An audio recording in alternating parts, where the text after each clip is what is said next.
Okay, once again, thanks to ORICL for working with us, and we appreciate that. The speaker this afternoon is Professor Rihab Sawah from Missouri Community College in St. Louis, Missouri. Rihab teaches physics at the community college there. She has a degree in physics from Missouri University in physics, math, and engineering. She also has a master's degree in Arab studies, Arab history studies. Professor Sawah has been working in international education for the last 5.5 years, and she was one of the lead faculty that led a Fulbright Hayes group to Syria, where she visited. She also runs a radio program in St. Louis called Arab Music and Arab Culture, which airs on community radio in Columbia, Missouri. Professor Sawah is the co-author of the Everything STEM Handbook, which is available in bookstores across the U.S. She has been presenting on topics related to Syria and the Middle East from her early 20s, when Amnesty International invited her to speak about her father, who was a political prisoner in her homeland. Since then, Professor Sawah has delivered talks at numerous colleges, universities, and other civic organizations around the country. And one of the reasons I'm invited her here is that I heard her give a talk at the Midwest Consortium for Community Colleges. So without much ado, if I present you Rihab Sawah.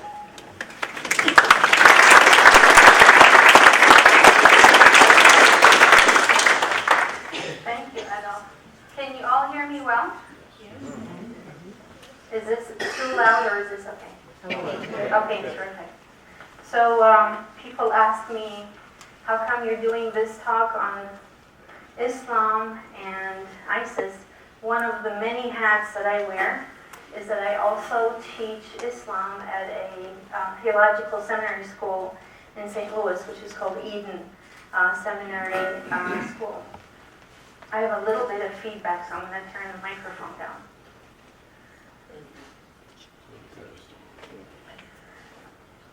Also, I also want to comment on something Adolf said, which has to do with me growing up in Syria, because this is implied. My father was a political prisoner when I was growing up, but I actually was born in St. Louis, and when I was 3 years old, my family moved back to Syria, and then I spent the next 18 years growing up there. So I went from kindergarten to 4 years of college. Actually, I did 4 years of engineering school at Damascus University. So this program itself, the second half of this, hits home for me, because that's where we hear ISIS in the news nowadays, is in Syria. So it's a very personal thing for me because of my connection to my homeland, which is Damascus, Syria. So having said that, let's go ahead and start. We have an audience back here that is probably not very visible to you, but every now and then if I turn my back to you, it's because I also want to honor their presence as well. And then also, I usually don't like to read what's on the slide, but because some of them are not going to be able to see this little computer monitor, so I'll probably read some of the things that are relevant so that they're also in the picture as well. So let's start by defining what Islam is. And if we take this word, or any actually words in Arabic, they have usually a root that is a 3-letter word. If we take the word Islam, the 3 letters that make up the root of this word is the S and the L and the M, or salama in Arabic. And that word means peace and surrender. And so the word Islam by itself, if you look it up in the dictionary, that word means to surrender or submit. Now, someone once told me, well, doesn't surrender mean like you're just totally powerless? is actually not a passive surrender, but an active state of surrender. May I ask for the lights to come on, because I like to look in the eyes of my audience and make a connection that way. So thank you. So the word literally means submission, and it's an active state of submission. To want to always submit to God, you have to work on that. It's not something that we just naturally, have as an innate quality in us. It's something we actively and continuously have to keep doing it. Even if you've arrived at it once, it doesn't mean you won't be doing it, tens and dozens and hundreds of times afterwards. So this is the root word, selama, and selama means peace. It's actually like the Hebrew cognate shalom. So Arabic and Hebrew belong to the same family of languages. I tell people the word Semitic refers to a group of languages that belong to one family, and that's the Semitic languages. So Semitic is not a race, it's basically defining language. And which language do you happen to speak? Well, I speak Arabic, so I speak a Semitic language. That's something in common with Hebrew and Aramaic. These three languages are still well and alive in Syria today. A lot of people think Aramaic is already basically obsolete. It's not, actually. I have a lot of friends who still speak Aramaic today. So these three languages share the same roots, and so you'll find a lot of common words between these languages. And if we put the surrender or submission and peace together, then it's that peace that we arrive at when we accept and surrender or submit our will to our Creator. And that's, in a nutshell, what Islam really means. Now, of course, you won't hear that on your 6 o'clock news, and I don't think there is ever any reference to that, right? So, you'll notice on this slide, these are not typos, that the I is a small letter and the M in Muslim is a small letter. So let's spend just a few minutes talking about that. If you look at the meaning of the word, so not what the proper noun is, like the religion of Islam usually is capitalized, right? Like Christianity has a capital C, Judaism has a capital J, Hinduism a capital H, and so on. If you actually just look at the literal meaning of the word, then we present it in a small letter case. Now, this problem or dilemma does not show up in the Arabic language. There aren't capital letters and small letters. There are just the same letters, depending on where they show up in the word, they look slightly differently. But if we're going to describe the meaning of these words, then the small letter Islam is what we just defined, and that's submission. And the small letter M for Muslim is those who have chosen to submit to God. So let me tell you this story. I have a dear, dear friend who's an older gentleman, and I've known him for, I guess at this point, 13 years.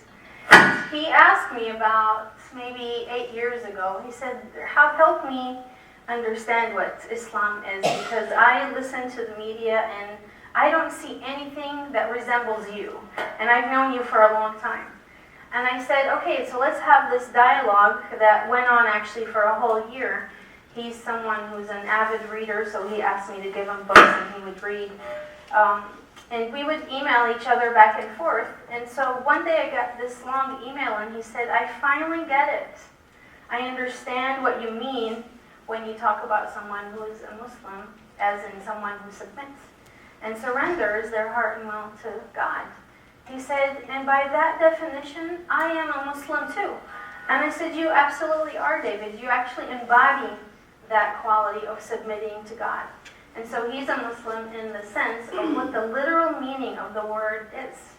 To someone who does surrender his heart and will. And he's a Christian, and sometimes actually subs for the pastor at times.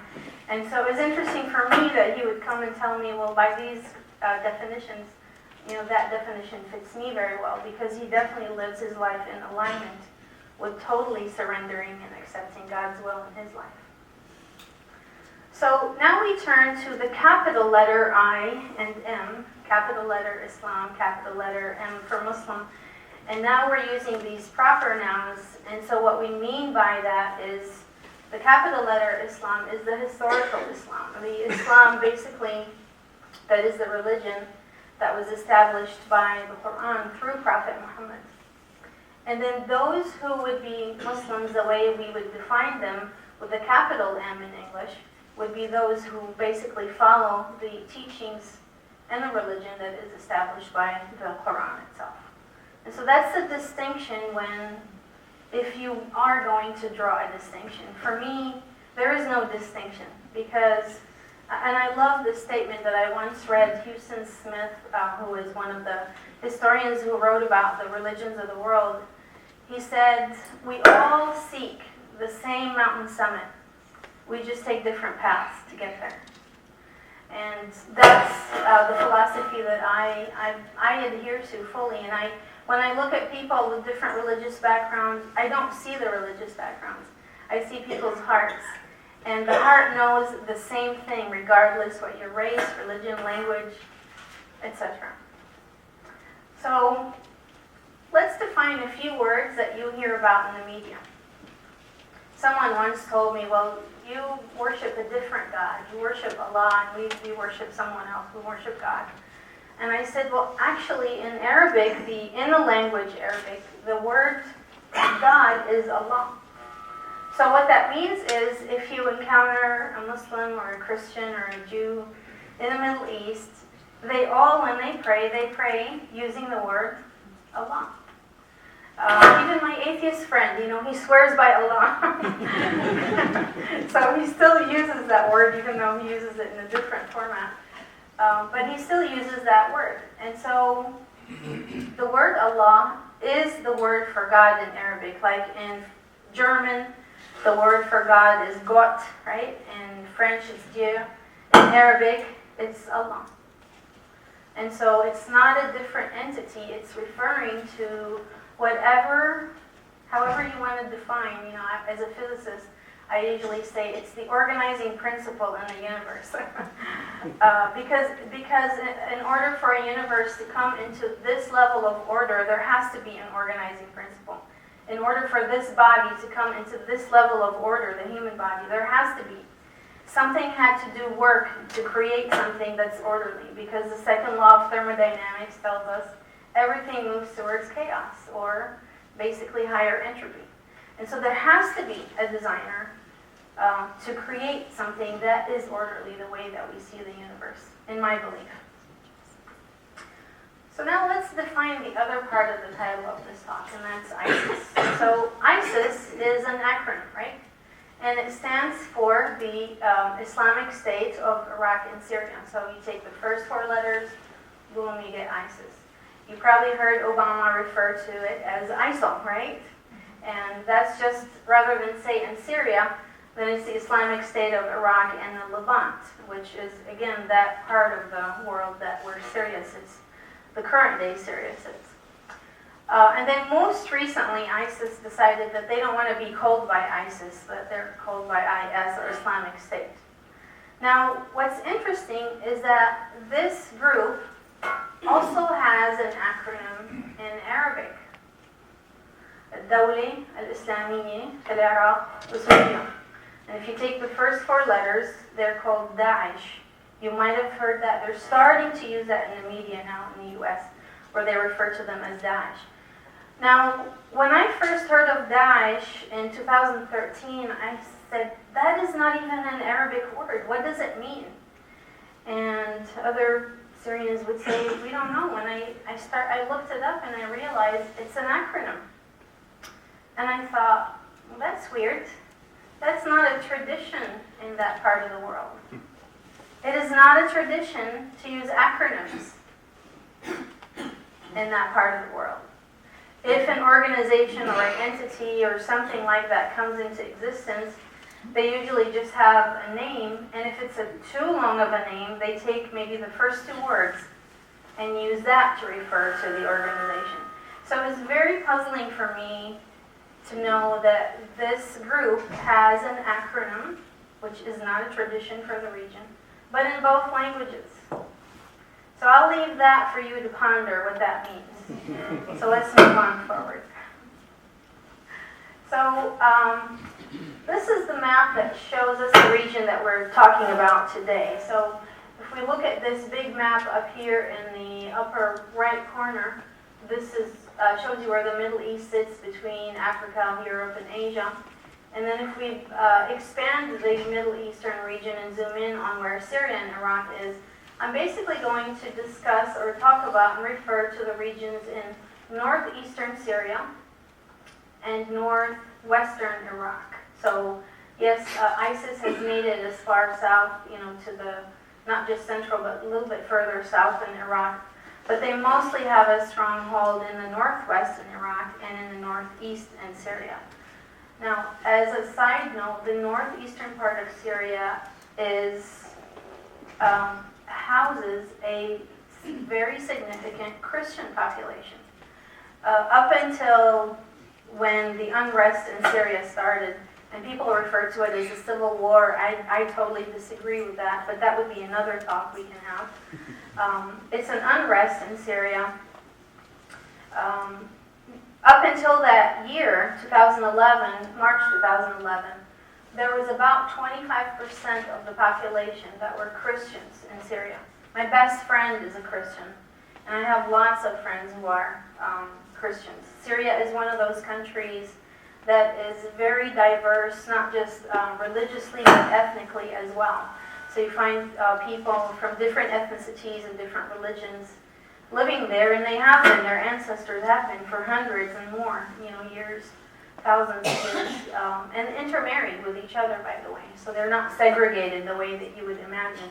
In fact, I never recognized this quality of different groups living in separate quarters in different parts of town until I came to the U.S. And that's when I learned about how the different ethnicities are segregated that way. I never, and then I started to think, well, do we have other ethnicities in Syria? That's when I started to notice that, oh yes, I have Circassian friends and Kurdish friends and Christian friends and Armenian friends, and and then it was then that I actually had my eyes opened to how diverse Syria was. But growing up, I was blind about these things because people really blend very, very well and intermarry, in fact. So let's define ISIS. So I'm going to read this for our audience back here. It says, ISIS is a Salafi militant movement whose goal is to establish political rule or declaring their own caliphate. Now, there are two words in here that beg an explanation, right? So the first one is the word Salafi. So let's define what Salafi is. Salafi actually is a group of Muslims that I would say probably trace back a few hundred years, who said we need to really stick to a very literal interpretation of the sources. The Quran as the holy book for Muslims, and the Hadith, which is the sayings by the Prophet that have been passed down. Literal interpretation meaning there is no room for any interpretation other than very strict, very literal, which means taking things out of context also, and out of historical context, most importantly. Because the Quran is not a book that you read like a story, from the first page to the last. Every verse belongs to some historical event that took place once. And if you read it outside of that context, you have no clue what it's trying to tell you. And that's where you start to see a lot of the misinterpretations of the Quran thrown out at you in the media, in fact. And people think you can just lift these passages and know exactly what they mean. That's what the Salafis were doing, in fact, and still are. Because this is a movement that, it's actually a school of thought, if I may, and they're not militant. They're actually not a militant group. They do have groups from them that decided to become militarized. So this militant group, this Salafi group that are actually scholars, they distance themselves from those who decided to become militant. So there's actually an animosity between the two. They don't want to be associated with the militant groups. Naturally, if you believe that you are an intellectual, and if you happen, even if you happen to follow very, very strict interpretation of the Quran, you can still think of yourself as an intellectual, and you don't want anything to do with militarization. So now there are groups, and historically there have been groups who decided to follow this strict interpretation, but now they also carry arms. So imagine someone who doesn't know the context of the ideas, but they carry the gun. And they're going to interpret things and read them exactly at face value without even knowing what they mean. There's something peculiar in the Arabic language. The grammar is so, first of all, very eloquent. But if you're not well versed in the grammar, a word that can mean something in one context would mean something totally different in another. And then if you decide on your own that you're going to have this interpretation versus that, it can be the difference between day and night. And so that's one of the things I'm going to talk about when I start to compare ISIS and Islam in a bit. So the other word that needs an explanation is the word caliphate. And this word is derived from the word caliph. Caliph, by definition, is one who is, the definition of the word is one who is representative. And they're usually, have been historically, the leaders of the, basically, the Islamic world. So now you might say a representative of whom, and that's a very important point. After Prophet Muhammad died, the first caliph that was actually voted in by the Muslims was not considered the representative of God. No one is, in fact. In Islam, no one is a representative of God except the prophets themselves. So if the prophets themselves are not alive, then no one can be. I'm going to turn this off and see how my voice by itself goes. Can you hear me well like this? No? Okay, so we have some no's. I'm going to turn it up just a tad bit. Is this better? Is this good? Yeah. Okay. So it's just too much feedback between those two devices. So the first caliph, and from there on, whenever a caliph was referred to, they were referred to as the representative of the prophet, that they can actually say, this is what the prophet has related to us. And not by themselves, by the way. It has to be with a community of people who are the scholars, and we're going to get to those in just a bit. So the caliphate means the region over which the caliph rules. Now, keep this word in mind, because we're going to come back to it when we talk about ISIS. Okay?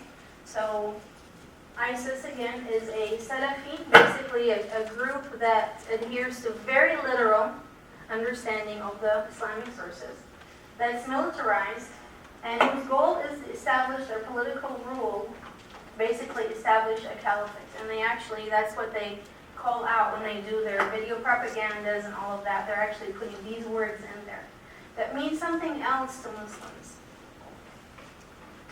So this group, and I'm using information that's from the Stanford University website. If you type ISIS and you put Stanford in your Google search, you'll come up with a very long document, very detailed. I'm just taking excerpts from that document. So they established or formed themselves in 2002, and they were actually in Iraq, or they were like an underground cell in Iraq, because this was before Saddam was overthrown, and Saddam would not have let groups like this actually basically grow in the country. He was very anti these types of groups. So this group was founded, if we may, by someone whose name you might have heard, depending on your age, Abu Mus'ab Zarqawi. He's actually of Jordanian birth, and in his youth he was someone who was imprisoned for the use of drugs and sexual assault. So he's already had a criminal record from his young age. He actually started to train extremist militants in Iraq, northern Iraq. Now, after 2003, after the U.S. occupation of Iraq, now, of course, Saddam is gone, and there is no one to keep these guys in check anymore. So they start to multiply and increase in numbers very rapidly. So they actually participated in the insurgency in Iraq. Now, keep this in mind. Notice how they grow and multiply whenever there is unrest. That's when they have the ability to recruit. People don't have jobs. People basically just need some place to go. And I'm not really justifying for anyone doing this, but I'm setting the background scene because you'll see that when the unrest started to happen in Syria, all of a sudden they show up again as well. So Abu Musab al-Zarqawi's group was initially known as Jama'at al-Tawheed wa Jihad. Now we're going to come back to this word jihad later on because this also begs an explanation. Because you've never really known what jihad is. You've been told what it possibly means, but you've never really known what that word means, and we're going to come back to it in just a bit. Eventually, this group, Jama'at al-Tawheed wa Jihad, became known as Al-Qaeda in Iraq. So you start to hear about Al-Qaeda, right, in Iraq after the U.S. invasion. And by 2006, Abu Musab al-Zarqawi dies, so their leader is gone. And not only that, so their leadership is now dissolved, but they started to have backlash from the community, so they go into basically the underground again. So between 2006 and 2011, we stopped hearing about this group hardly at all. Now what happens in 2011? The unrest in Syria starts. And the instant the unrest in Syria starts and begins to spread in the north, which took a little while, by the way, to spread into the north, we start to see these groups crossing from Iraq. So now Iraq is in a state of almost no order, really. I mean, it still is that way, even though you don't hear about it in the news, but it really is still like that. So no one is really patrolling the borders between Syria and Iraq, and these groups are pouring in from Iraq into Syria and joining, again, anything that looks like unrest. It's like easy germination, right? You can germinate in these kinds of circumstances. These groups can flourish in these kinds of circumstances and multiply very, very quickly. Now, I started to hear about this group, even though it wasn't known as ISIS yet, as early as 2012. I have a friend, a dear, dear friend, her name is Bisan. She lives in Belgium, she's a doctor, and she called me one time and she said, Rihab, I have a lot of mothers who are coming and crying, telling me that their kids are going to Syria to fight. I said, what do you mean? Are these like other Arab women and Syrian women whose kids are against the Syrian government and they want to go fight? She said, no. These are Belgian women. They're not married to Arabs. They have no Arab heritage, but their kids are leaving and going and getting trained because they are recruited by these videos they're finding on the internet. And I started to look for these videos and I thought, wow, these videos are elaborate. They speak to those who are youth, who are ignorant, who have not spent time learning about the affairs of the world. And that's usually where we all are, on average, when we are in our youth ages, right? But they speak the dialect and the language of the communities that they're targeting to make it feel like they are buddies with them. They promise them a trip of a lifetime, all paid for, expenses paid for, adventure, right? They don't know that they're probably going to go and get killed. And compensation. All food that they want, exotic food, that's what people think of the Middle East food. And Syrian food is that, not by my mind, but what I believe, but what people tell me. And so they say, hey, why not? Let's go. And so she told me that she heard dozens of such stories from concerned Belgian mothers. this was in 2012. We haven't yet heard of ISIS. And I remember the first time that I saw any reference to these kids from the Western world recruited to join the fight in Syria was in the St. Louis Post-Dispatch, where I live, in 2013. So it took almost a whole year for that news to finally make it into print in the U.S. And I've been hearing about it all along. So this group, as I said, began to grow its roots in Syria in 2012. The best place to grow roots of such a group is where you have disorder, right? It's like if you let your garden just go a little bit and not do any weeding, you know what it looks like, right? And a few weeks afterwards, it's just chaos, right? I mean, it's like, oh my God, what do I do here with this garden? I need help with it because the weeds have grown basically out of control. And it's exactly like that. So in 2013 is where we see the name change. So now they're no longer Al-Qaeda. Now they officially established the name ISIS or Daesh in Arabic. And they went by that name quite a bit actually until I think it was last year that they requested that they no longer be called by that acronym, but they wanted to have the word Islamic State. So 2013 and 14, they're sweeping through northeastern Syria, taking territory, terrifying the people who live there, regardless of their religion, Christians, Muslims, etc. But also, of course, in Iraq. Their leader's name is, his real name actually, is Ibrahim Awad al-Badri. Now, you've never heard this name in the media because he's usually referred to as al-Baghdadi, and you probably have heard that name a lot. So he goes by the alias Abu Bakr al-Baghdadi. Now, it's really interesting to know that this name is very important to be picked carefully. And I'll tell you why. The first caliph that who ruled the Islamic nation after the Prophet died was Abu Bakr as-Siddiq. And he was a man who was just, very much loved, of great moral character. Everyone wanted to follow in the example of Abu Bakr. So the choice is not random to choose this as an alias name, because now he can say, look, I am Abu Bakr, especially if he is going to recruit among young Muslims who don't know a thing about their religion. But they've heard the word Abu Bakr before, and they know that that's an endearing name. Their parents told them it was. So surely he must be like that. And al-Baghdadi means that he's from Baghdad. Now, this was a way people were named back in the Middle Ages. And I know when in the West people refer to the Middle Ages, that's considered the Dark Ages, right? In the Middle East, the Middle Ages was the golden period.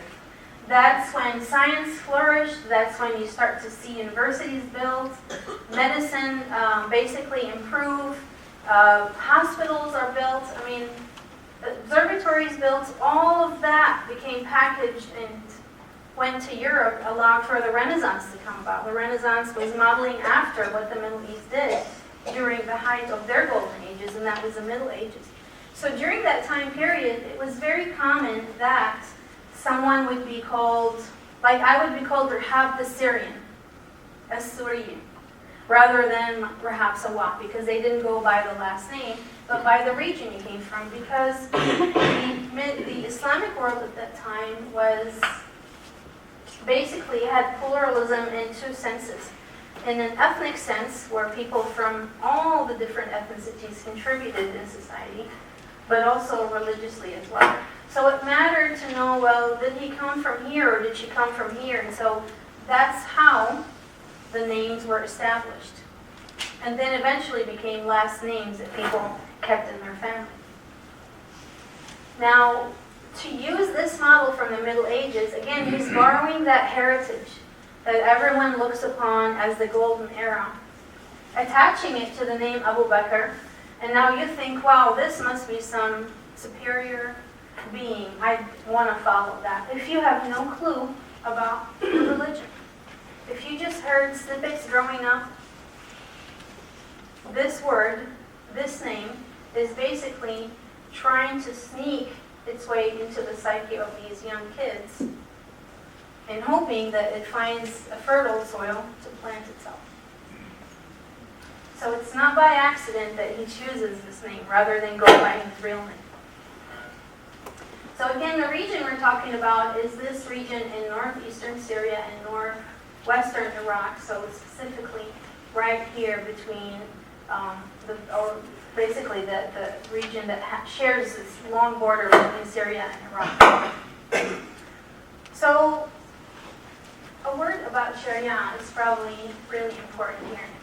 Actually, I didn't know this talk was advertised in the Oak Ridge paper, but I kept getting all these floods of emails and people. My banker even said, she said, "You're in the paper," and I said, "Where?" So she has to pull up her cell phone and show me, and I said, "I had no clue." So I went in there and I started to read, what people's comments, and I found some comments in other places. And I thought, okay, some of the comments were hostile, and I'm okay with that if people have that feeling.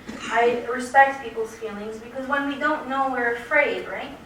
That's why I do these talks, is to help shed some of that fear that people might have. And so someone said, "I hope that when you tell me that you're a Muslim or you follow Islam, that you're not incorporating Sharia law into your life." So let's talk about what Sharia. What is this thing we hear about in the media? Everyone's afraid of Sharia law, as if it's something that's gonna, basically, I don't know, uproot you from your home or something like that. So let's define the word Sharia. The word Sharia itself means road or path. And if we actually look at the definition of what Sharia law, it's actually, and I'm going to read this to our participants back here, it's the study of this domain, or of Sharia law or Islamic law, is called fiqh, or jurisprudence. So that means people who study Sharia would be, if I'm going to find an equivalence to them in the West, would be what you would say, those who are scholars who study law, who go to law school. Okay? So they know the law inside and out. Now, historically, someone who is a faqih, or a juror who studied jurisprudence, would have offered their knowledge for free. Not because, some choose to do so, but that's how it was done, period. And notice I use the word was, okay? Because if we follow historically what happened to Sharia and when, you'll notice how the changes and why they came about. So historically, Sharia law was in place so that people can learn about, well, how do we get along together? We live in this community. We're going to have definitely disputes and things, matters like this that need to be settled. How are we going to get along? So this is not law that is passed down from God, other than what we know as the commandments. Don't kill, don't steal, right? Don't speak poorly about your neighbor, don't commit adultery or fornication. These are the basic laws that allow people to be able to live together. The idea of theocracy does not exist in Islam. It does not exist. Theocracy means basically a law that comes down from God, where someone basically would be in a position to enforce it. This does not exist in Islam as a religion. Now, I'm not saying there aren't Muslims who put themselves in that position and decide that they're the ones who are going to make God's rules basically happen the way they believe they should happen. But that is not Islam. That's that person's idea of what Islam is. So there's no such thing as theocracy in Islam itself. So I said that the faqih, or the juror, offers his services for free, and that's because that way, if you want to know what your rights are and you don't want to go and read 100+ books on what Islam says or what the ruling is about this or that. And by the way, these rulings are really following in the example of those who came before, who also had to live together in communities. If you don't want to, then you can go to someone and get the legal ruling on it. Wouldn't you love to be able to go to an attorney and just find with the legal ruling and not have to pay anything? Well, that's how it used to be. And in fact, they would find what the legal ruling is. So let's say, I had a dispute with someone. Do I want to take this to court or not? Well, let me go find a faqih or a juror. Find out if I'm going to even have any say-so in this matter, or if it's going to be worth for me to take it to court. And so I would go and consult the juror, and he would tell me or she would tell me, and then I would decide, well, maybe I don't want to go to court because this is not really going to work out at all. Or if I find out that all the odds are with me, or if it's in my favor, then I would say I'm definitely going for it. Then I go to court, and we go through the legal proceedings. Historically, a judge would also consult jurors. So the jurors were there to offer their services, but their livelihood they earned from something else. This was not a method to earn a livelihood. So jurors were those who usually had great piety. They did it because they loved doing it. They wanted to become close to this knowledge and help others with it. But it was not used to earn livelihood. And Islamic law basically tells us about, or helps us understand what divine commands are. So it's really a set of, if you may say, logical understanding of what are the things that we need to have in place as a society so that we can all get along. What are the things that people shouldn't be doing because they'd be trespassing over their neighbor or someone else.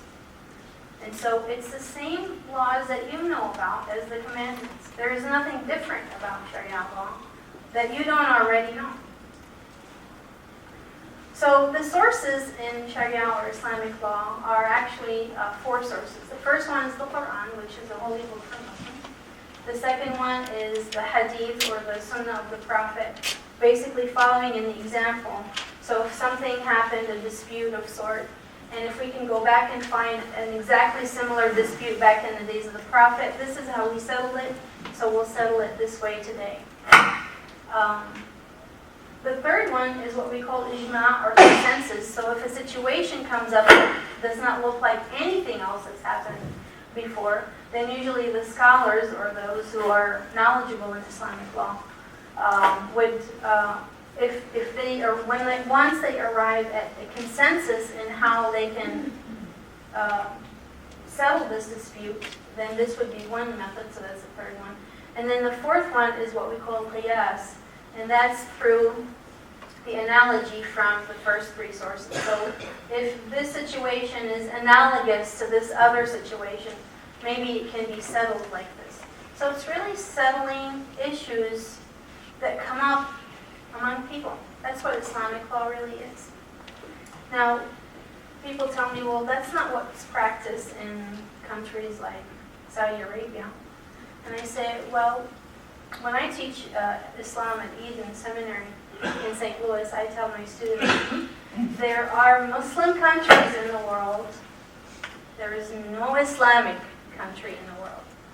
And the distinction is that there are countries where you have Muslims living there and they are deciding what the rulings are for them in their society. But are they actually following Islam the way Islam came to us in the 7th century? No. There's no such country, by the way. Many countries would love to claim that they are one, but none are actually. So let's talk a little bit more about Sharia law. Why is it there? Well, it's there it has 5 ways to measure any situation that comes up. So the 5 ways are, there are things that are required. So for example, zakat or paying the obligatory charity for your residual income is required. Prayer is, fasting is. These are requirements. So that means an individual who follows these teachings must do them. It's between them and God whether they do them or not, but it's a requirement, and there's a reason why they are required. There are things that would be recommended. So after someone pays the charity on their residual income, If they want to pay more charity, well, it's recommended. No one's going to say no or slap them on the hand. So that's just recommended, but it's not required necessarily. Then there is also the category of things that would be indifferent. So if you tell me, well, what should I drink, water or orange juice? And I would say, you decide, right? And that's the majority of things in our everyday life, is Islam doesn't have a say on whether it's okay or not. Most things, it's up to you as an individual to decide. And then there is the category of the reprehensible. These are the things that are discouraged. For example, if someone is selling something and someone else made an offer to purchase that, and you go and you try to steal that from them and pay maybe a lower price to steal that, to take that sale away, that is considered reprehensible.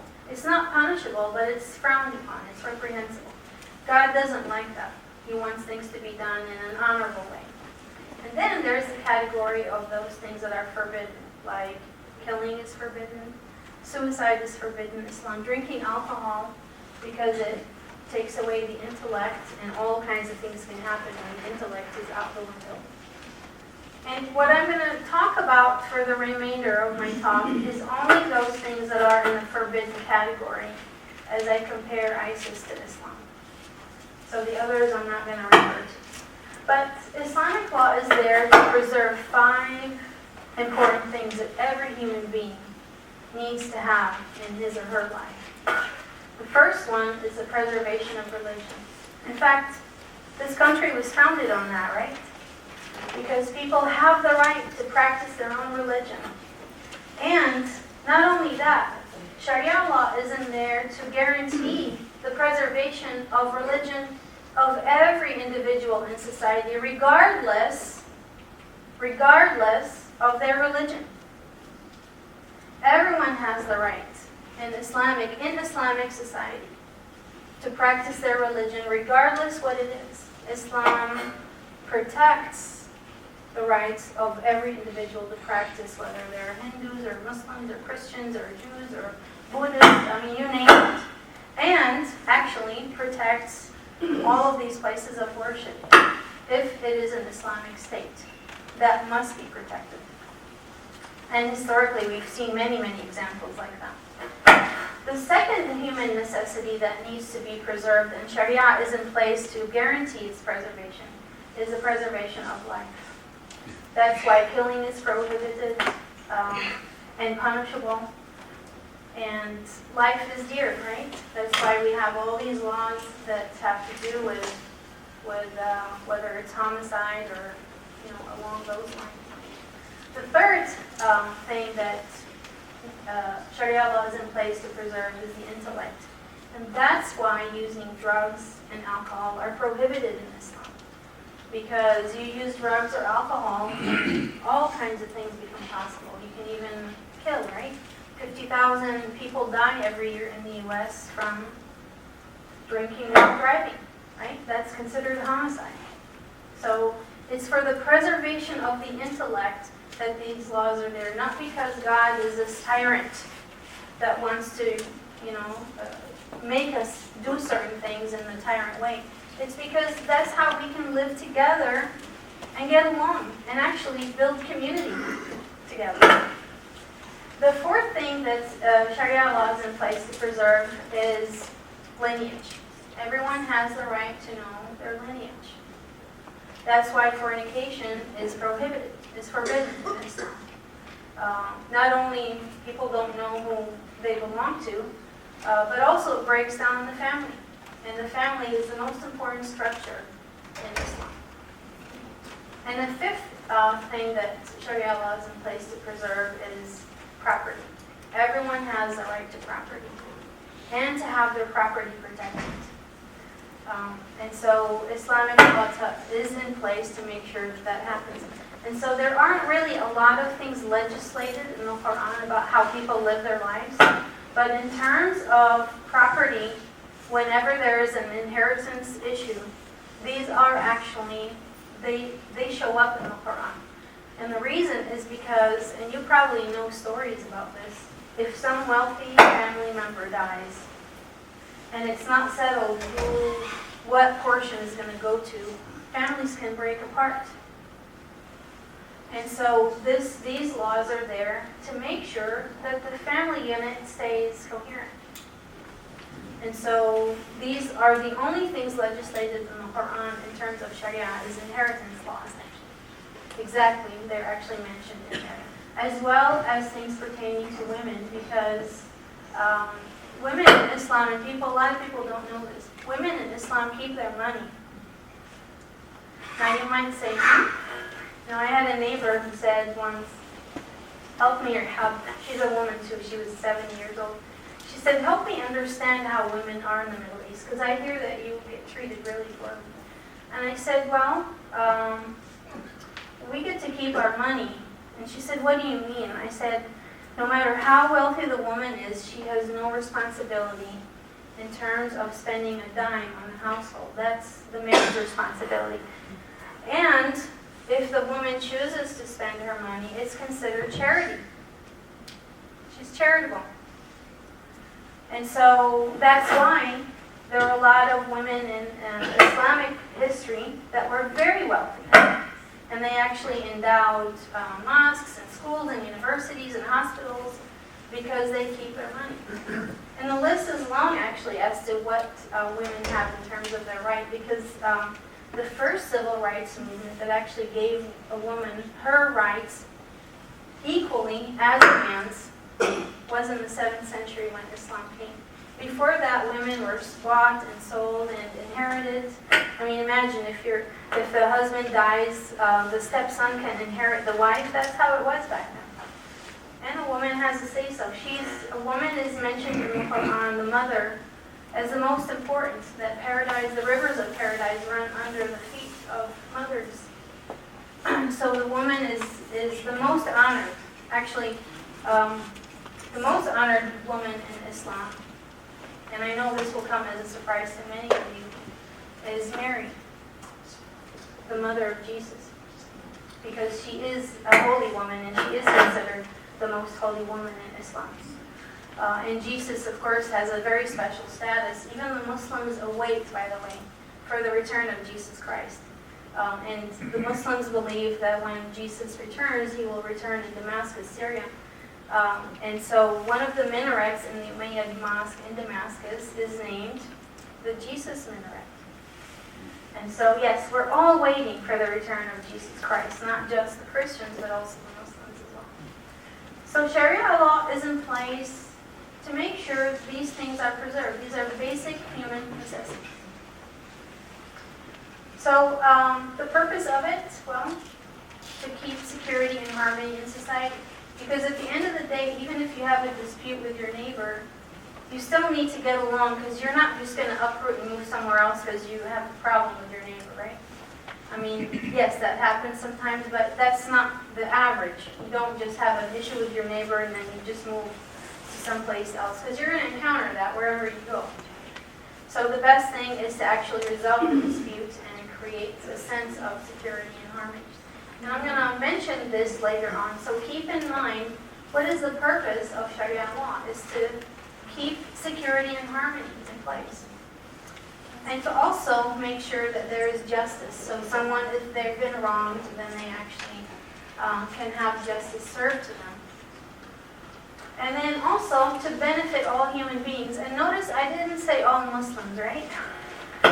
And that's because all human beings who happen to live in that Islamic society need to be benefited. And Sharia law is there to make sure that they are benefited. So it's not laws that are from God. It's basically a legal or a logical understanding of what do we need to establish so we can get along in this community. And I tell people that when Sharia law is in place, Sharia law only applies to the Muslims, unless it's a civil dispute like a murder or something like that. But it only applies to the Muslims. So when people are freaking out about Sharia law coming to their city in the U.S., well, that's going to be for the Muslims in that community. I don't know why you need to freak out. But you know, ignorance makes people feel the fear, right? They think, oh my God, here's going to be the sweeping power that's going to come and probably steamroll all of us. Well, it's not. It's an understanding that people arrive at so they can live together in that community. So let's contrast these two. What I'm going to do here is, you've probably noticed the color theme so far, the purple and the brown or the dark red. So I'm going to keep it that way. And what I'm going to do is I'm going to actually refer to this letter a lot that you can find on the web. This is an open letter that was written by 126 Muslim scholars from around the world, literally from every continent.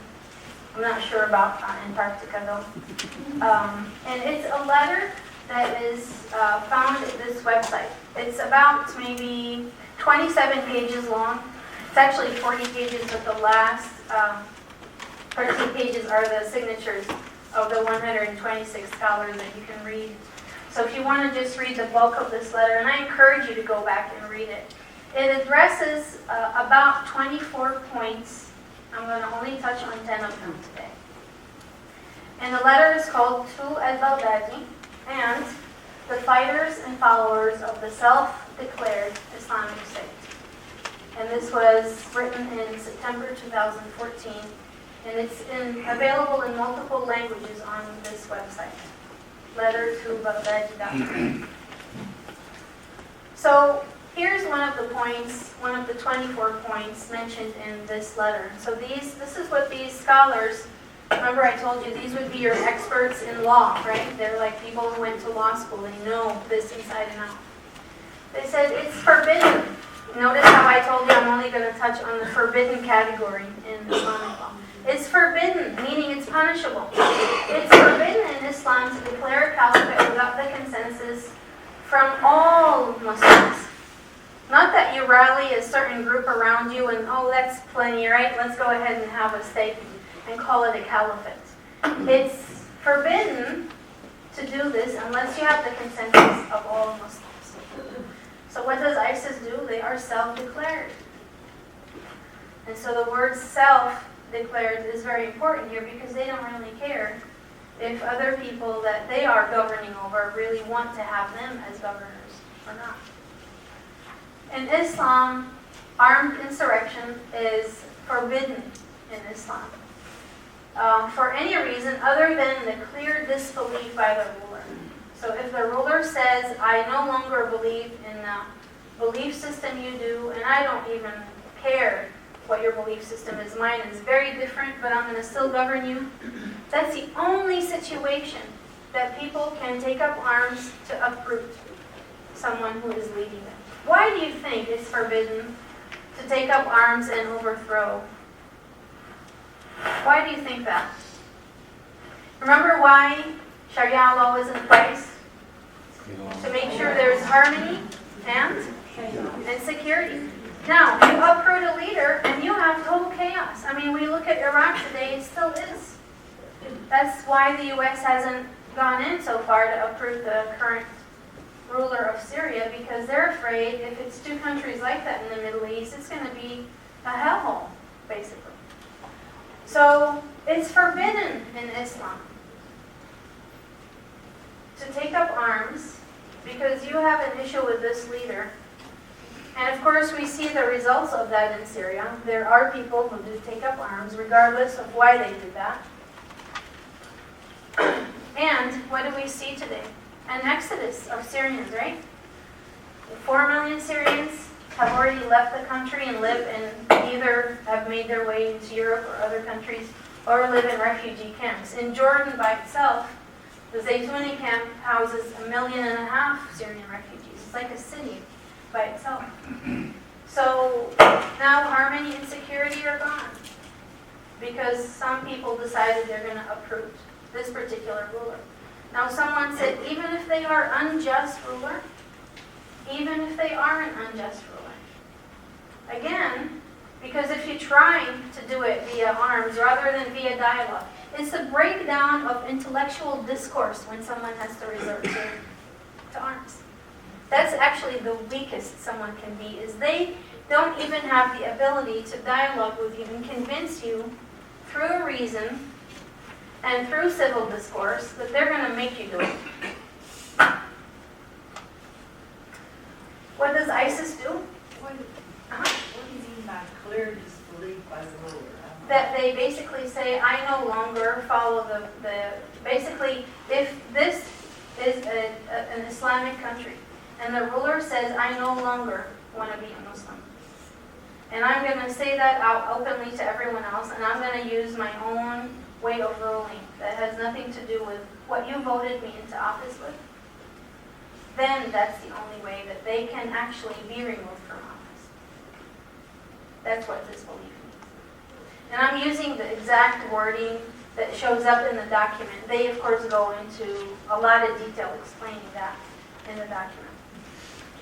So ISIS shows up wherever we see unrest, right? In fact, they pour money into fueling these unrests. They fuel money that has been, they've been sponsored by other countries, and use that money to put out like the video propaganda, as I was telling you about, to recruit people and tell them come fight with us. So they're actually fueling uprisings, creating further chaos, removing any harmony from the regions that they sweep through. They're at this point like the Mongols were in the Middle Ages when they were sweeping through and people were devastated to hear it. The Mongols were on the way, oh my God, leave the land because you're not going to be spared. That's how people now feel when they hear about ISIS coming, which is true. I would be fearful too. Now, in Islam, we need to pause at the word jihad and talk about that a bit, because that's the word you've heard about a lot, but it's not really been explained to you. The word jihad means struggle. It comes from the word jihad, which means to exert effort. You're struggling against something. And it's really an internal struggle against the inclinations of the ego. So, during the lifetime of the Prophet, when the Muslims were persecuted by the Meccans, who were non-Muslims at that time, and came out to do war against the Muslims because they wanted to get rid of them before they grew in Arabia. They kicked the Muslims out of their lands, the followers of the Prophet, who were in Mecca initially, by the way. They persecuted them for 13 years. They were not allowed, the Muslims, during those 13 years to even fight back. They just accepted the persecution. The Quran did not command them that they can fight back, because they lived in a society that if they took arms, and started to fight back, guess what would happen in that society? Disarming, right? Chaos, security would be gone. So they were not actually allowed. It was after that community of Muslims were ordered by God to move to another city where the people in that city invited them actually to come, which is known as Medina today. It was only then that they established a city-state. I mean, it was not a state the way we know state today, but it's like a city-state. So now they are the governing body of that city, invited to that city by the people of that city. Because they had disputes in that city, and they told Muhammad, we know that you are just and you've had a reputation for decades.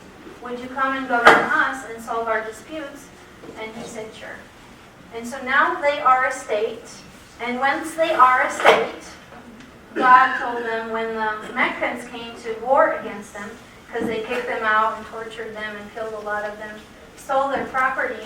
I mean, imagine if you leave town and someone tells you, well, someone else moved into your home and is using your car and all of your belongings. That does not belong to you anymore. Imagine that. So it was when the Meccans came to fight the Muslims that it was only then that God said, okay, you can fight back because you have been treated unjustly. But you only fight back with as much force as you are being fought with. And there are rules of engagement. So when the Prophet came back from that battle with his followers, he said, you came back from the small struggle, the small jihad, to the bigger jihad. And they said, what is the bigger jihad? And he said, it's that struggle against your own ego and your own inclinations.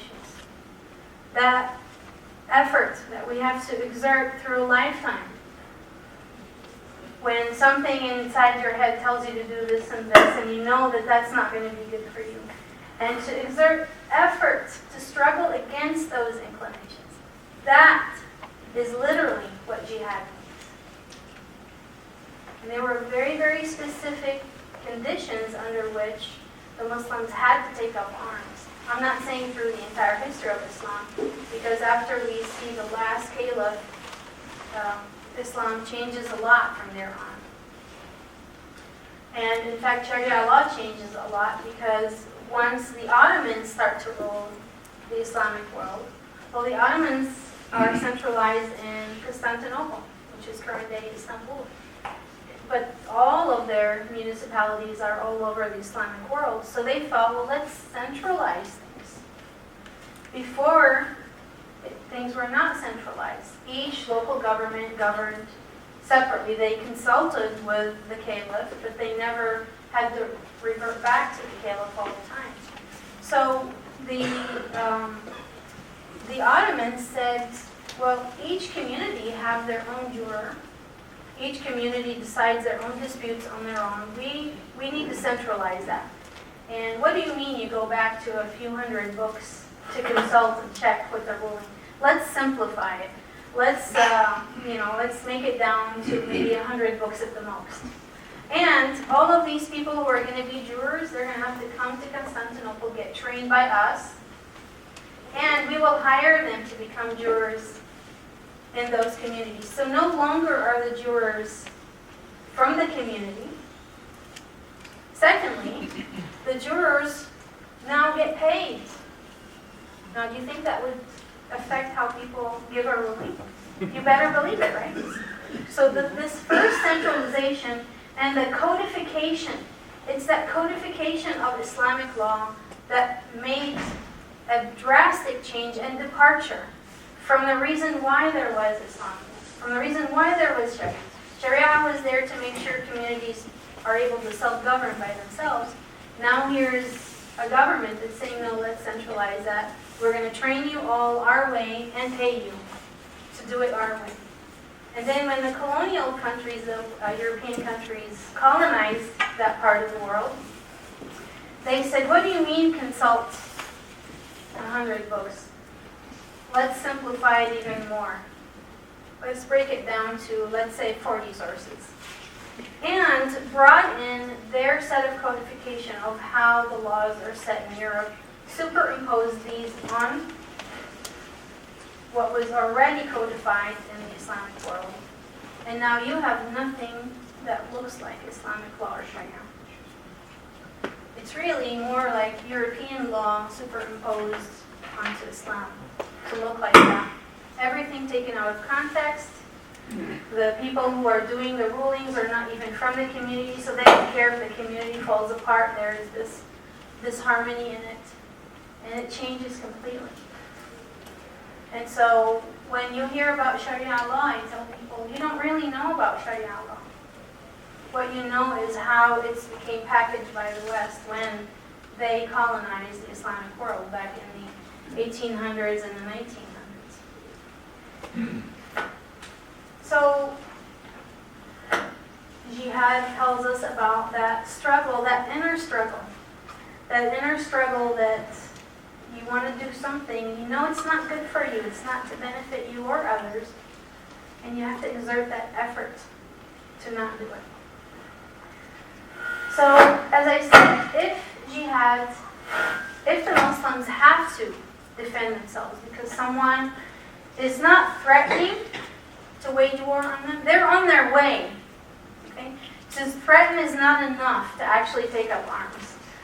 So for a Muslim country to feel that they're threatened and then start to wage war against someone to eliminate that threat, that is not a legitimate reason.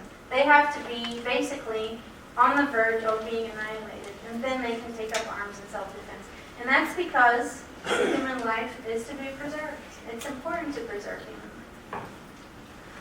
And so jihad for ISIS basically is taking up arms, not to defend human lives, but to take territory. Now, do you remember that word caliphate from earlier? So, first of all, someone cannot declare themselves a ruler, right? unless all Muslims agree. But also ISIS is in place and taking up arms so that they can establish territory or a caliphate. So do you think they're going to need more territory and more people underneath them that they would force to say, yes, we want you as rulers? Yes. That's how their plan is to establish legitimate rule.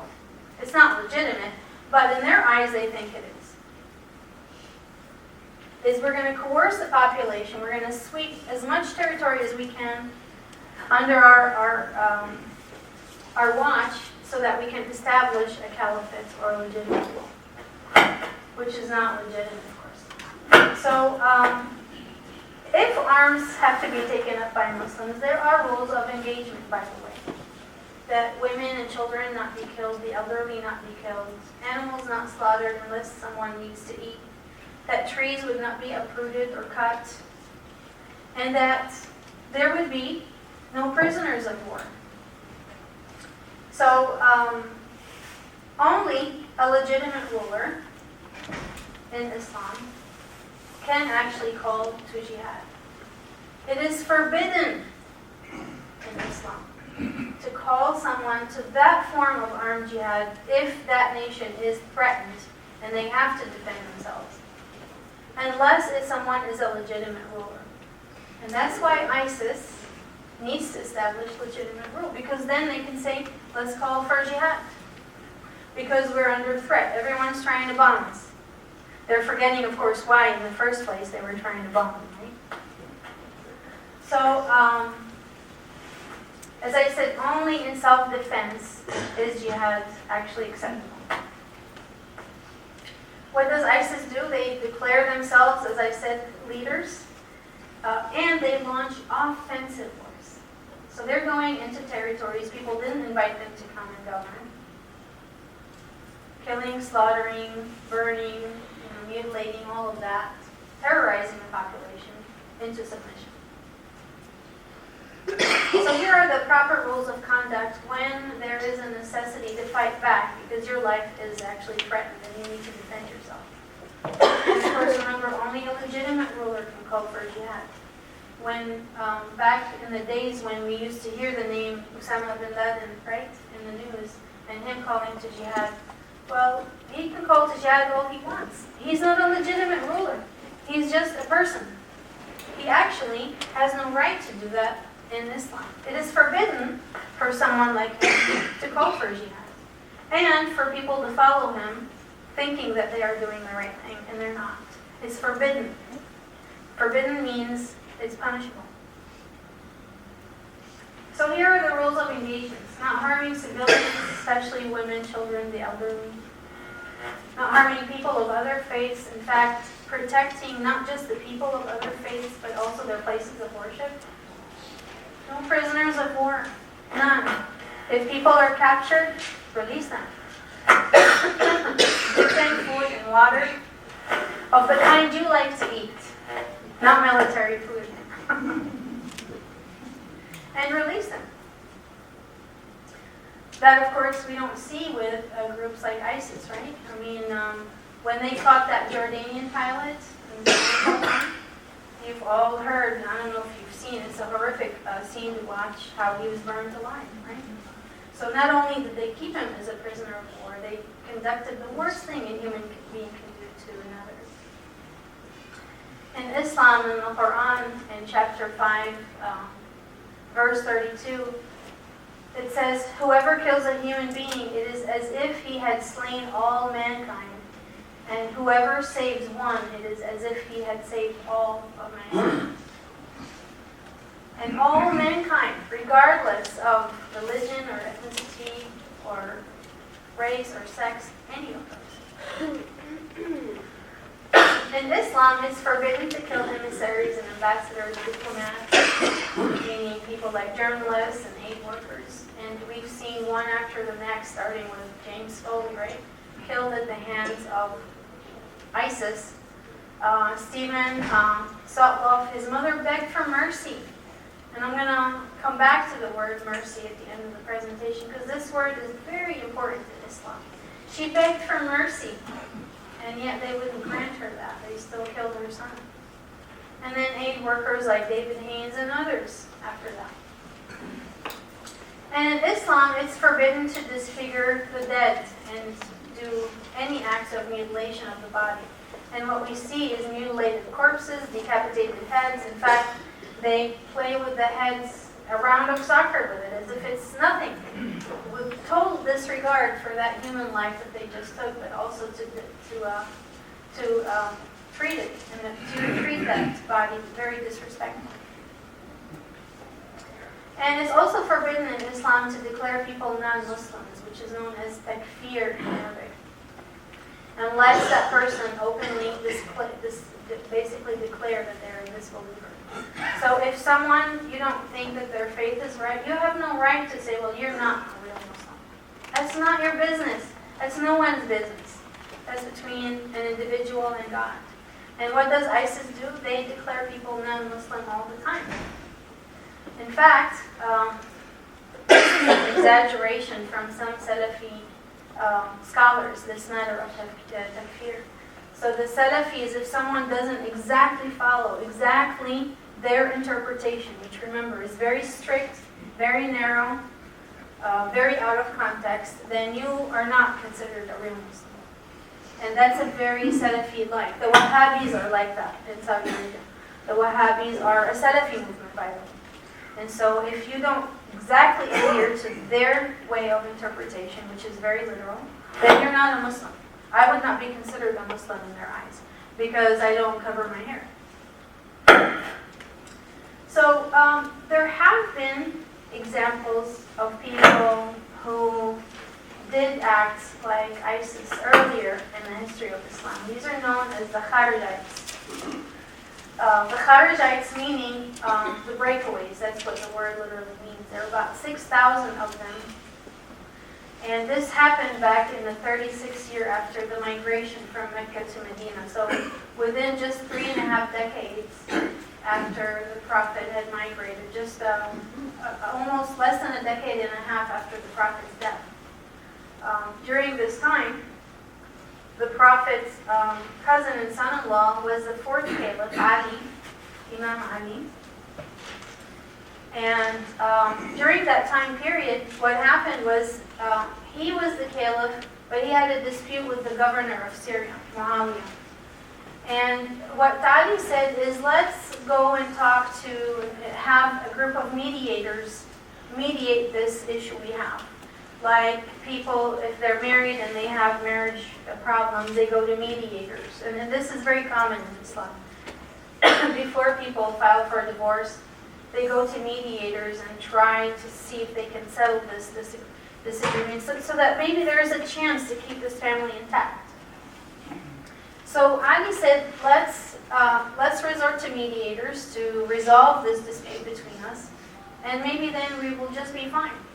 Well, the Salafis said, oh no, Ali, you shouldn't have done that. You should have gone back to the Quran, taken the answer straight out, very literally, and since you didn't do that, you are now a non-Muslim. And we are going to come after you and kill you. Eventually they do, by the way. So here's the first example in the history of Islam of a group like the kind that we see in ISIS. And they're very known in Islamic history as the Kharijites. So these are the first sect that they actually broke away. And what happened was they took residence in a little village called Harura. It was very close to Kufa, which is south of Baghdad. And Ali, the caliph or the governor at the time, said, okay, we'll let you be where you are. You're declaring yourselves outside of the legitimate ruler. Basically, it's as if they're declaring they are their own state now. They no longer fall under the jurisdiction of the caliph. They're their own governing body.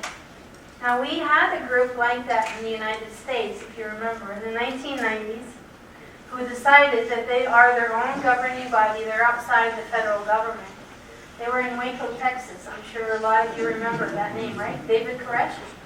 Now, of course, the U.S. government didn't say, okay, we'll let you sit where you are as long as you don't harm anyone, because that's what Ali told this group. they actually moved in with tanks, of course, and you know the rest of the story of what happened to David Koresh and his followers. But Ali said, as long as you don't harm anyone, you're okay being where you have the right to exist and live, even if you don't recognize it on the legitimate caliph. But what happened is one day there was the local mayor, if you may, of that region, who was actually under the jurisdiction of Ali, the caliph, happened to pass by with his pregnant wife. They knew that he actually was one of those who was a follower of the caliph. So they take his wife, they open her body, kill the baby, slaughter her in front of his eyes, and then they kill him. They kill him by slaughtering him from the front like an animal. Now, if you've heard about how ISIS how they do their killings, they do exactly that. They actually kill the person by slaughtering as if they are an animal. And they're following in the footsteps of this group. Of course, when that happened, Ali said, okay, you've already done enough harm. He actually waged a war against them. And then eventually they were able to assassinate Ali. And that was the last of these 4 caliphs that came after Prophet Muhammad. From there on, the caliphs in Islam, or the caliphate, becomes hereditary, which is very anti-Islamic, by the way. But, you know, that's a whole other talk we can do at some other point later. So in Islam, it's also forbidden to harm or mistreat Christians or people of scriptures. And you've heard of the Yazidis in northwestern Iraq in Mount Sanjar, right? So the men would be slaughtered, the women and the girls would be taken in as sex slaves, just because they're Christian. That is forbidden in Islam, to do that to people of other faiths. Not only is it forbidden, Islam says you have to protect these people. We Muslims have the extra responsibility to protect the people of other faiths and their places of worship as well. What does ISIS do? They kill and drive Christians out of Syria and in Iraq. They burn their churches and they massacre the Yazidis. And right now, the city in Syria that they still have a stronghold on, which is ORICL, is a city that has a lot of Christians in it. A lot of Christians who still speak Aramaic, by the way. Most of the northeast of Syria, they're Christians, they still speak Aramaic. And it's forbidden in Islam to enact any legal punishment without correct procedures to ensure justice and mercy. There are procedures.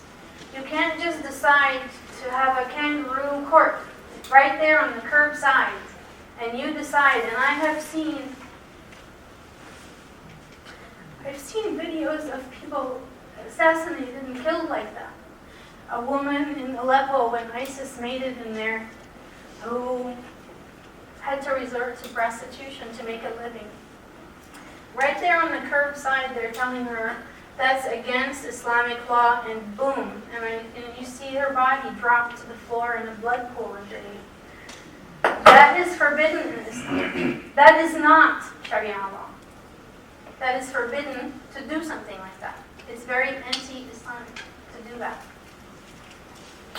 And so ISIS kills people because they didn't pray the right way. So when they go into towns and they don't know, they can tell they're Muslims, but maybe they're not quite like them, they'll ask them to pray, and if they pray slightly differently, boom, they're gone. Imagine that. You pray the wrong way, that's it. You've exited the world because, well, you didn't know the right way. And it's forbidden in Islam to force people to convert.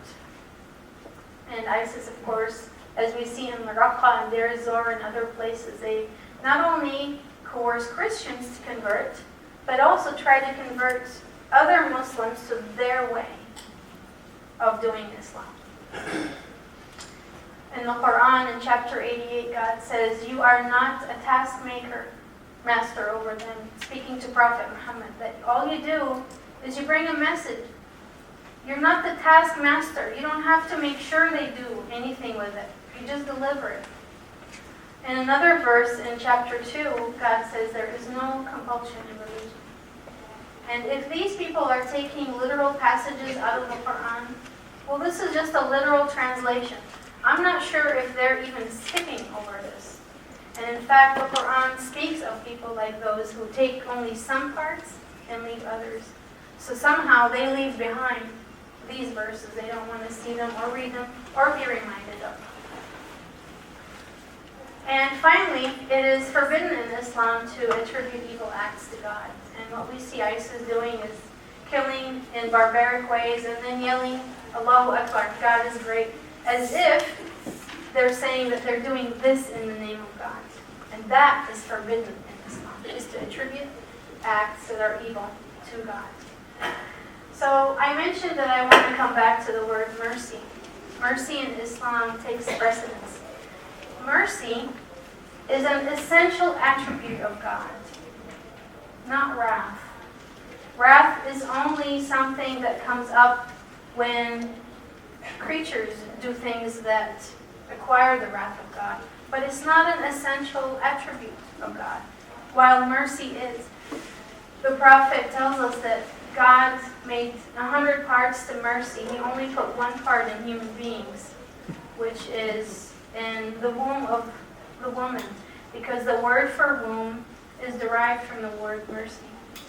And then the other 99 parts, that's how much more merciful God is than we are. One time the prophet passed with his followers by a woman who was suckling a child, and they were talking about God's mercy, and he said, would this woman take her child and throw it into the fire? And they said, no, of course she wouldn't. And he said, and God's mercy is 99 times more. 99 times the fold of that mercy that you see in a woman who would never want any harm done to a child of hers. In the Quran, God describes himself as the most merciful in 112 verses, and the compassionate one, which is one of the characteristics of someone who has mercy. And in another verse, which is in chapter 39, God says, do not despair of the mercy of God. Verily, God forgives the entirety of sins. This is a literal translation, by the way. God forgives the entirety of sins. Again, people who follow ISIS must just skip over this. Lo, he ever is the forgiving and the merciful. And then lastly, Prophet Muhammad told us that when God completed creation, he wrote the following upon his throne. He wrote, my mercy takes precedence over my anger. Thank you for your patience today and for being here. God bless you.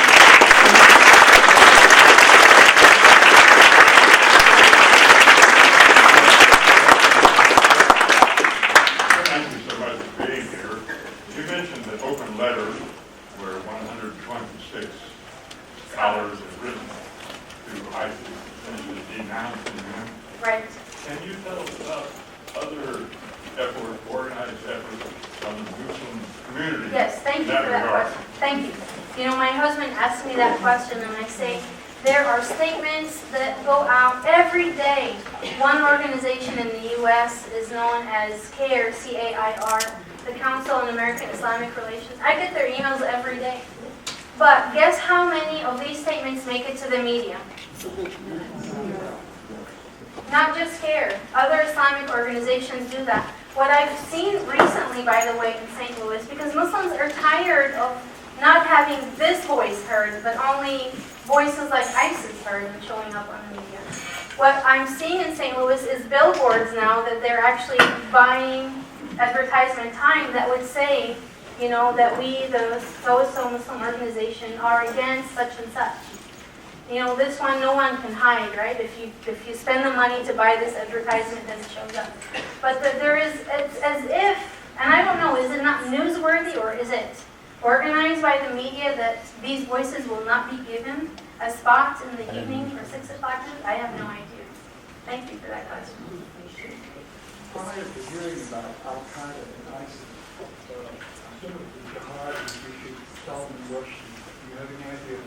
legitimacy of that? The jihad by or Against. against Salman Rushdie? Yeah, can Well, you repeat the question? Okay, the question is, Prior to the rising by Islam and Al-Qaeda.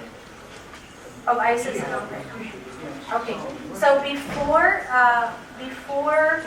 ISIS came into existence in the media, because they've been around for a while, and before, so there was a jihad that was issued against Salman Rushdie. Remember what I told you? Who can issue a jihad and why? There's only one reason someone can issue jihad. First of all, they have to be a legitimate ruler, right? Not a ruler of a group or a committee. That's not the kind of ruler we're talking about. We're talking about a legitimate ruler of a country. And what is the only condition under which resorting to arms can, as in jihad, resorting to arms can actually be legitimate is self-defense. That is not legitimate jihad. That is forbidden in Islam. That's basically saying that someone is going to decide to call someone else a non-Muslim and go after them and kill them. Now, just because they declare him non-Muslim, Islam defends people of other religions and faiths. But I don't recall hearing the defense, legitimate. Right, because somehow that is not newsworthy. That somehow, so that question I would like to ask the media, and I do all the time. And we've had someone from the media, I don't know where they're right here. Okay, so why don't we hear these voices? Why don't we? This might be just a tiny off topic. Can you explain why some of the women are made to wear the metal piece across their, is that the hijab or something? What is The that? hijab is to cover the Or hair. what is the metal across the mouth? That is probably something in that local culture. Is that a punishment though? Or That is I've probably- seen that in Germany yeah. a lot. I've seen it here once or twice. Is It's that- not really a metal, you mean where they cover Well, their... no, it's a big silver metal piece across the mouth. You can't eat with it. You could maybe stick a straw. Or is it a cloth? I've never No, seen it a is not metal. a cloth. It is a Okay. metal. It is a metal. Okay, first of all, the hijab is a woman's choice. So in other words, Decorative, I will say there is that. no coercion at all in the religion of Islam. You cannot coerce anyone to do anything. Now, does that mean there are Muslims who do that? Yes, of course. Just like I'm sure you know a lot of Christians who don't really follow the rules in Christianity either, right? Or Jews or Hindus or, Leading a little bit around. But that. secondly, I just want to mention that the covering of even half the face where only the eyes show, that has to do with the local culture. So if you go to Syria, well, the last time I was there was 2011, you would rarely see that scene. I mean, it would have to be someone from the generation that grew up during the Ottoman era, where there was a lot of war going on and women were just so afraid, so they covered. Well, to that, American media has gone undercover in some of these countries and talked to some of the women. Right. They're afraid to speak. And yet, Right. the fathers can kill the daughters, the brothers can Right. kill the... Yes, and I told you, just because there are Muslim countries, it does not mean they're following Islamic law. So would they be... Because Islamic would they law- be Islamic radicals? The radicals? Yeah, Yeah, of course they would be. But it's not anyone's place to say that these people are not Muslims. I would say their actions are not Islamic. It's not in accordance with Islamic law because it's there to make sure that there is harmony and justice in that society, and that isn't injustice. And that's what I mean, is that there are Muslim countries, but there aren't countries that really follow Islamic law. A lot of that is local culture. So in that culture, they have that culture of covering the face or covering this All or in that. black. Yes, All in black. that's that local culture, yes. Yes. So when you hear the people calling, and I don't know for sure how to pronounce it, halal, Halal, yeah, Yes. law. it's not law, it's actually, it's in terms of food. So that the food is what you call kosher for Jews.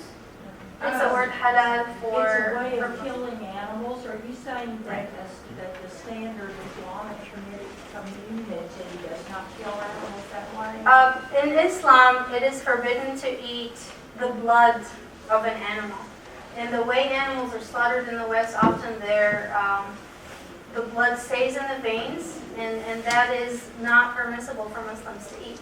So that's why the animal has to be slaughtered a certain way, and this is true for Jews, by the way. That's why Muslims can eat meat from Jewish stores and vice versa, because then the blood is drained fully before it actually coagulates in the vein. That's the only reason. That's the same as Jewish law. Yes, totally, it is. Yes? Yes, I spent a year in a Muslim province in Indonesia, years back, way before 9/11. And I spent some time in many Muslim homes, was welcomed in many of them. And however, the things that concern me is that I observed people being killed because they wanted to leave in religion. I saw armed killings. Right. I saw Muslims that stole from other Muslims that had their left hand cut off. Right. So people who stole from others, who had their hands cut off, people who But other Muslims. killed because they left the religion. But I also saw Muslims that stole from some of the non-Muslims that were there. We had the Nazarene and various Right. So what's your... So I just want to mention that again, just because someone does something, it doesn't mean it's attributed to the religion. It's that person. I was getting to the point. Okay, go I ahead. wanted to get all of that to the point because all that happened before 9/11 and all that stuff. Right. So pardon me if I interrupt you. When I talked to some of my Muslim friends that were, and I said, let me ask you a question with what I see going on in this country. If I were with the organization, which was a construction company, and someone attacked me, would you be willing to protect me? And they said, yes. And I said, if I was with you in a Muslim organization and wanted to attack me, would you protect me? And they said, and I said, why? And he said, because it is better for me to Muslim. And that is called hypocrisy. Don't doubt that. And that is called hypocrisy, which is... I understand what you're saying, but the question is raised over here is that you say the news doesn't talk about in Muslims. 90% of the Muslims are very peaceful people, and more than you but they are also very non-involved people Yes. when other people are not peaceful. You have a question before I... Thank you. I heard, maybe you can clarify this, that after Muhammad died, there was a break in the Muslim faith because different people wanted to take over. Do you even want to address that? Well, actually, the break starts to happen after the fourth caliph comes or is assassinated, Ali. And then we start to have that basically one group wants to overpower the other, one group wants to be the ruling elite. And when one group takes it and they rule for the next 50-some years, they pass it down from generation to generation until another group takes it. So this group makes Damascus their home, even though they're from Arabia. The other group, so this is the Umayyads, okay? The Abbasids then start to rule and govern from Baghdad. So then it becomes hereditary, and that is really veering away from what the essence of Islam really is. So if the Prophet were alive, then he would have said, that's not what I came to tell you. I mean, these are what you're governing by the way that you used to govern before Islam came. So what happened here? You went back to the same old ways?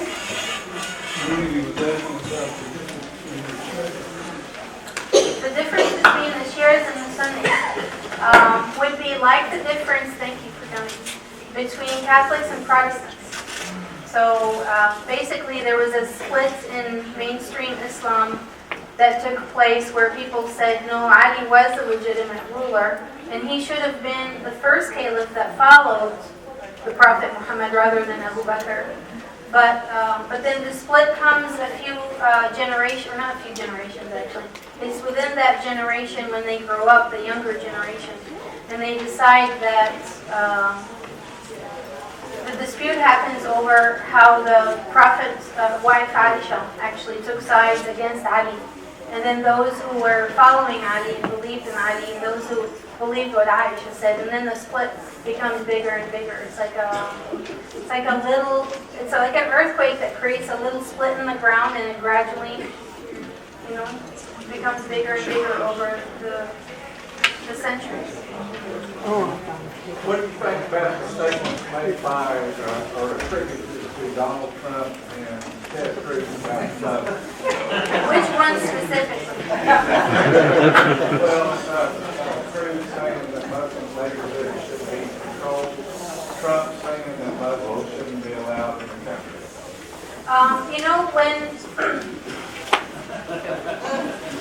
When they say Muslims shouldn't be allowed in the country, that's really like a statement that would generalize everyone. For example, a lot of countries in the world where we're very stigmatized by the colonial West taking over them, right? Imagine if they say all these white folks from Europe, they're not allowed here anymore. But they're not all alike, right? How do you know? How do you distinguish? How do you know who really went for the purpose of colonialism and who really genuinely cared about the population? So these kind of statements that are overgeneralizing don't really serve a purpose other than maybe news bites on the evening news, right? Yes. Caleb just recently in Tennessee state government, a resolution passed in the committee, so it's not to the House yet, directing the Attorney General to sue the federal government to not allow placement of Syrian refugees in the Tennessee. What's your reaction to that? So, the idea of refugees, right? So, this is actually a talk I'm giving in just a couple of weeks about the Syrian refugees. Let me tell you something about refugees in general, and one of the organizations in the U.S. that settles refugees is right in St. Louis. It's called the International Institute of St. Louis. And one of the things that they put programs to educate the public about the refugees, and here is what they discussed in the last meeting that we had. They said refugees have to go through a very long process. It usually takes 2 years. And every refugee has to be screened through 13 steps. If one of these steps they don't check, they're off that list. Honestly, for someone to want to do any terrorist acts, it's easy for them to come on a visiting visa, right? A tourist visa. They don't get any of that screening. And do that. And not only that, the refugees have to come straight out of refugee camps. So in other words, those who went to Europe are not eligible to come to the U.S. anymore. So the refugees have to have been living in refugee camps for years, and that's how they actually screen refugees out of the camps down here. That process, I mean, out of all the refugees that have been settled in the U.S., 0 have committed terrorist acts. I have to stop it here because she has gratefully agreed to do a second lecture for me. So I need to give her the time to present the press. But if you have Thank you questions, very much.